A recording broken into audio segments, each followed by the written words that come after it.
I have some videos and pictures to show you guys, so I'm not sure where this was, but I do need your help on this one, because this place, let me move this over a little bit.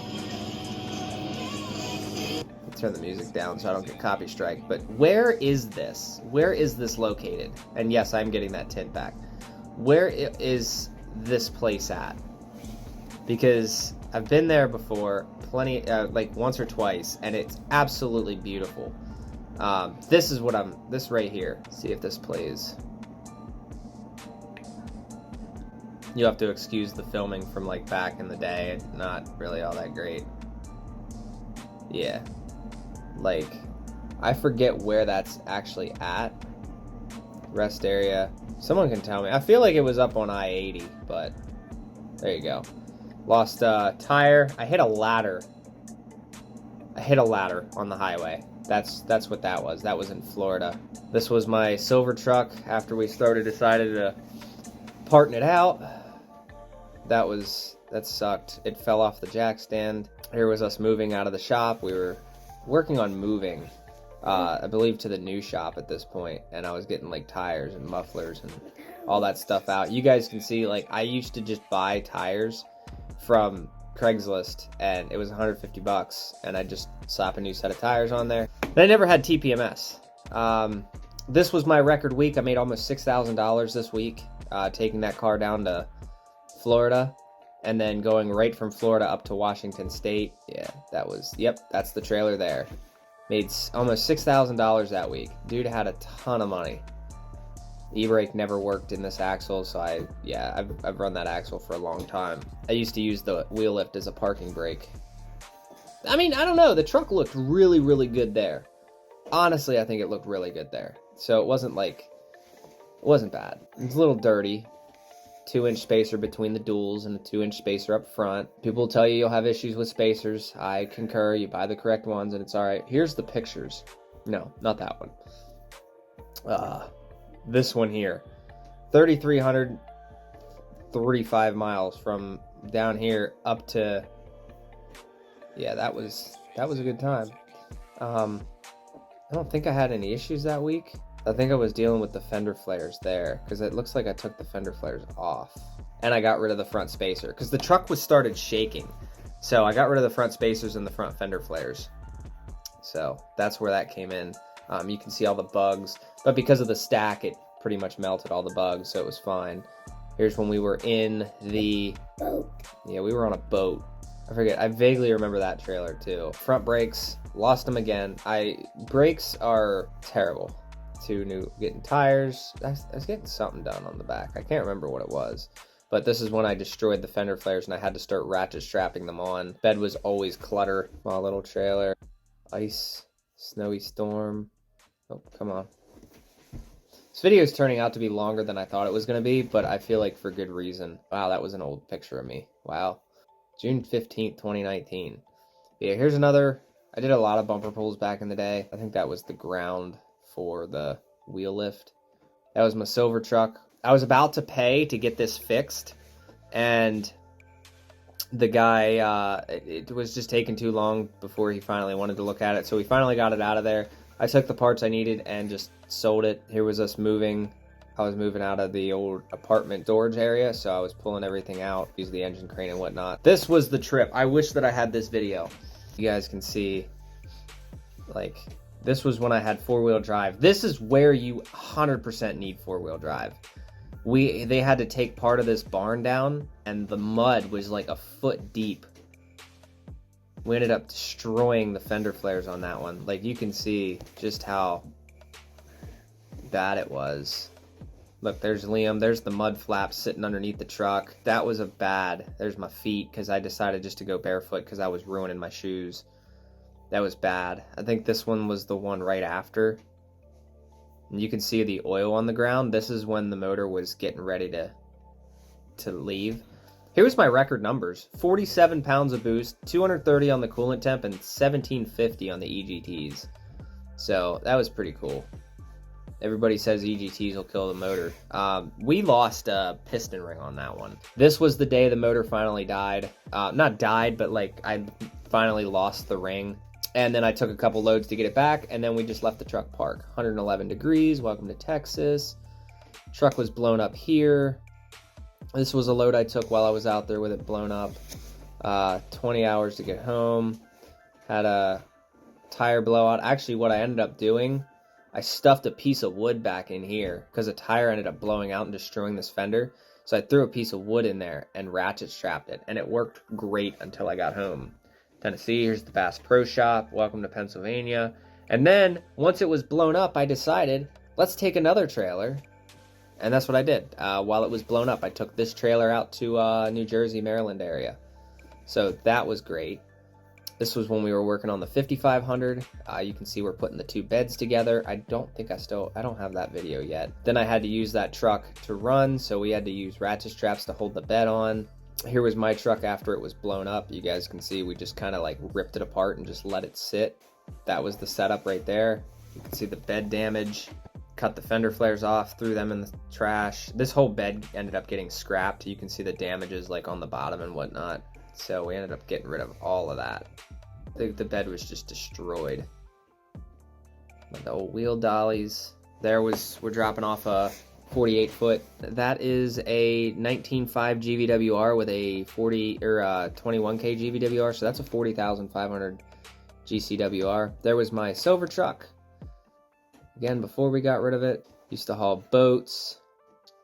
That was back. I needed to make some extra money, so I started doing power only. The guy said, do not flat tow it. He said it needs to be on a trailer. So we said, whatever. I moved that with my other truck. That's my Accord after I got a bunch of out of services and my brother came to rescue me. The wheel flew off, so we went and fixed it on the side of the road. There's my truck again. I did this shed here. I moved that locally. That thing was neat. Yep, moved a dumpster. We were moving shop at that point. Moving toolboxes. And then here was the silver truck when I finally got rid of it.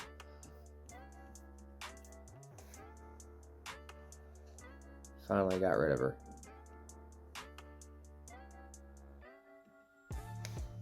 Thing had seen better days. Unfortunately, that motor only had like 20,000 miles on it. So knowing what I know now, I regret that decision, but it is what it is. Here's where we put 35s on the 5500.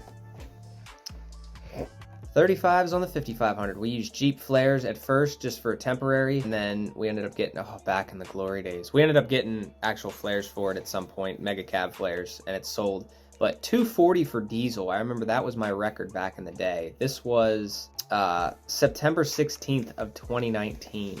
And then this was some welding repair that I did. You guys can see the before. Cheaper customer, we were just trying to do them a favor.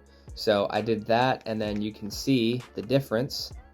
So everything came out pretty good. Crude but effective. There was pulling one of those. Yeah, that was a good time. And then I built a welding bed. More on this later, but this was, I started building a welding bed because I decided, well, maybe I want to try mobile welding, but then realized I didn't have enough money to really get into it and figure out how to do it, and I didn't want to go broke, so I ended up scrapping that idea. Here we go. Okay, so I built this bed from scratch. I had a spot for the welder. I wasn't able to make the other part because I didn't get it, but this would have been a scratch bed. Built that whole thing from scratch. It was just obviously like my first one, so it wasn't anything perfect, but it came out, not perfect, but it was still a pretty decent. I think I did a pretty good job for someone who had no idea what they were doing. And it was sturdy. I was able to pull it off. Let me see. Yeah, so this is where the welder would have sat, and then I needed to figure out how wide it was going to be so I could put the other one in there and then make it like a cage, but I never ended up getting a welder for it, and then I ended up selling it. Yeah, there it is outside. Yes, the wheel lift does make it look stupid, but we were working on selling the wheel lift, which, by the way, we spent like $12,000 on. Here's where we painted the bumper. You guys can see. Look at that. It came out pretty, obviously wasn't anywhere near done, but I wanted to paint it so it would stop rusting. I ended up selling it for, I think like $500-600 just to get it out. That's about what I was in it. But it was good practice. You can see like the cage and whatnot. I built it for the stack, so I knew exactly where the stack needed to be, and the crossbar and the gooseneck hitch, which the gooseneck hitch would have never worked for me because obviously I like the fifth wheel, So here it is off of the truck. You can one mounting point, two mounting point. The gooseneck hitch had two, and then there was another one in the back somewhere. So comes off fairly decently, and it wasn't flimsy at all because it was all square tubing. So this is where every one of the cars that I had, okay? I've had like 55 cars since I was 18. I probably had 7 Dodge Neons, bunch of Honda Accords, just a bunch of stuff. So I'm gonna go over, there's the silver truck in the accident again. I had a Mustang. That was nothing special. I traded my Eclipse for that, and the Eclipse was faster. There's my Eclipse. Had a wastegate out the hood. I forget the setup on it and everything. It had Cobra wheels. Big intercooler in the front. I ended up making this. I missed that car. This was my old truck. 410 gears, and it was a V10. There's my old Ford Ranger, 2-wheel drive, and then my front-wheel drive GST Eclipse. There's the engine bay. Equal length header, wastegate out the hood, and then turbo down there, little sneaky little guy. So there's my Mitsubishi Starion. I think it was an HY35. I forget. I think that's what it was, or WH1C. That's what it was. WH1C turbocharger off of a Cummins. That's my car. That was mine. That thing was the biggest pile. But whatever. There's my Prelude. So there you go. Old shop. Now we start getting into, so those are basically the only things that Google saved on my old cars.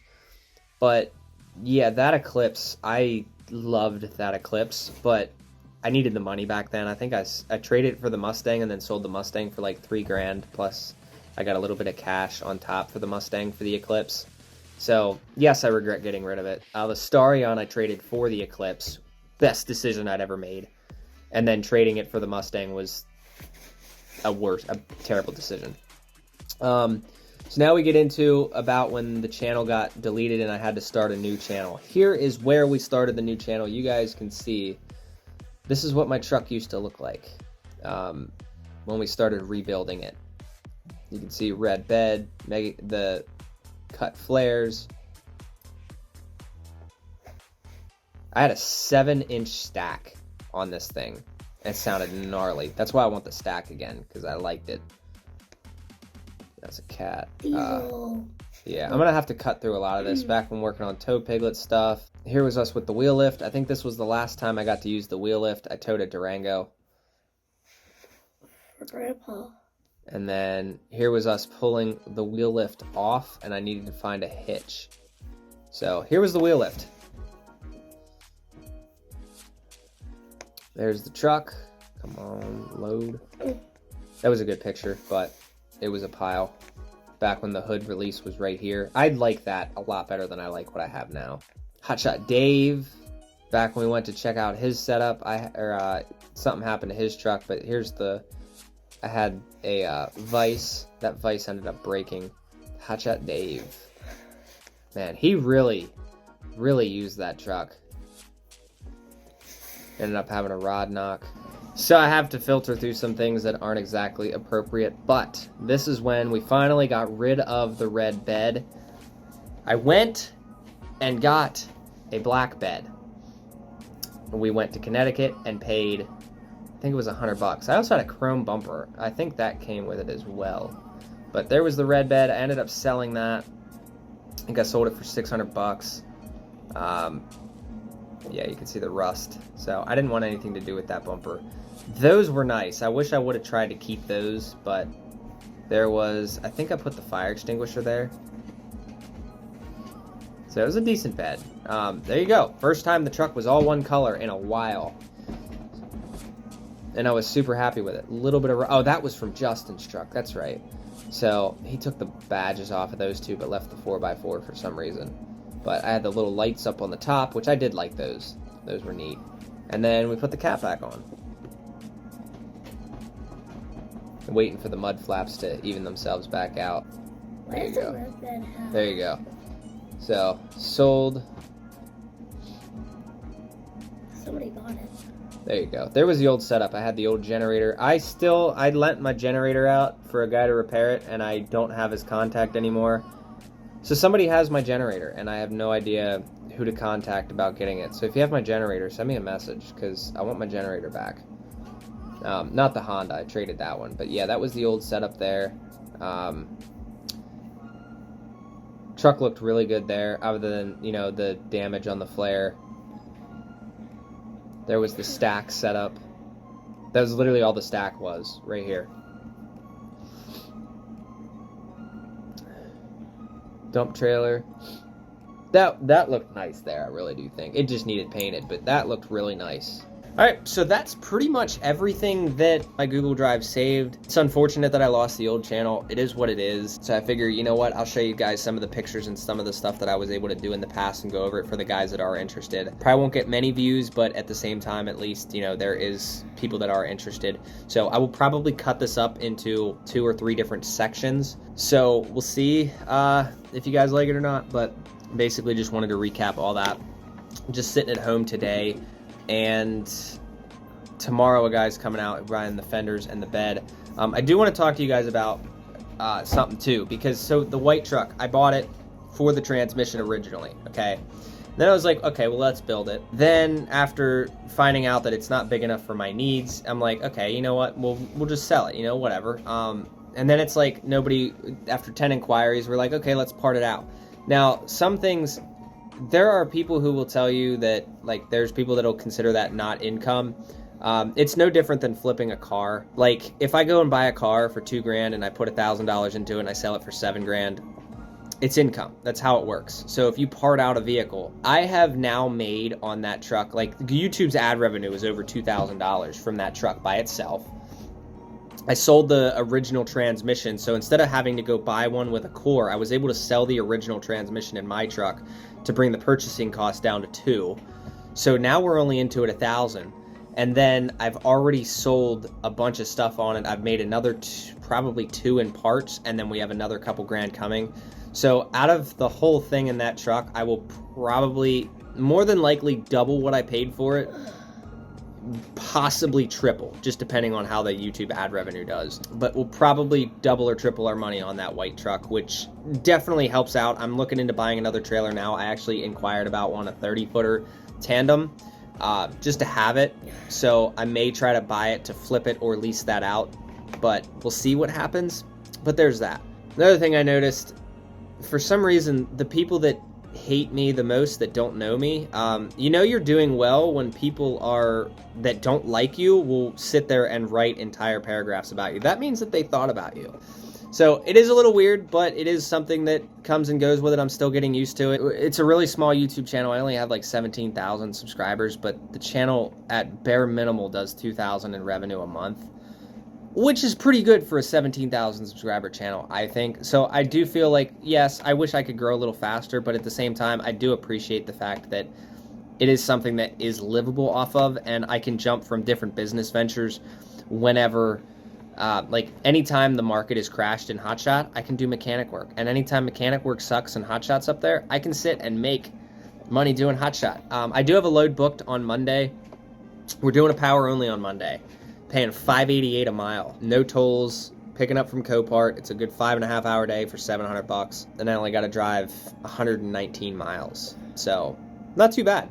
And then I'll just drive back empty, so it makes it like 300 miles total, but the loaded miles are 119, so they're paying $588 a loaded mile. I'm not going to complain. It gives me a different type of content, and I feel like the power only really gives more of a content. So I think in the future, from now on, we're going to look at it as like, with how cheap insurance is, like, I would love to run Hotshot dedicated like I was, but with the insurance prices up here with YouTube, it makes sense for me to try to find awkward loads that don't make sense for the average person, but they're a royal shit show, so they make good content. So I'm gonna try doing that here in the future. But yeah, I get to haul a wedge trailer on Monday, so that's and it's not just a wedge, like it's a big Kingpin, 18,000 GBWR, big wedge trailer. We'll see how that goes. We're going to pick it up from Copart, but if you guys enjoyed, don't forget, you can hit like on the way out, or you can hit dislike on the way out. You can subscribe, you can unsubscribe. It's free to do either, and it doesn't matter. It's kind of cool to see the numbers go up, but at the same time, seeing the interaction definitely means a lot that as many of you watch it, and it's definitely appreciated. Besides that, go check out Mudflap.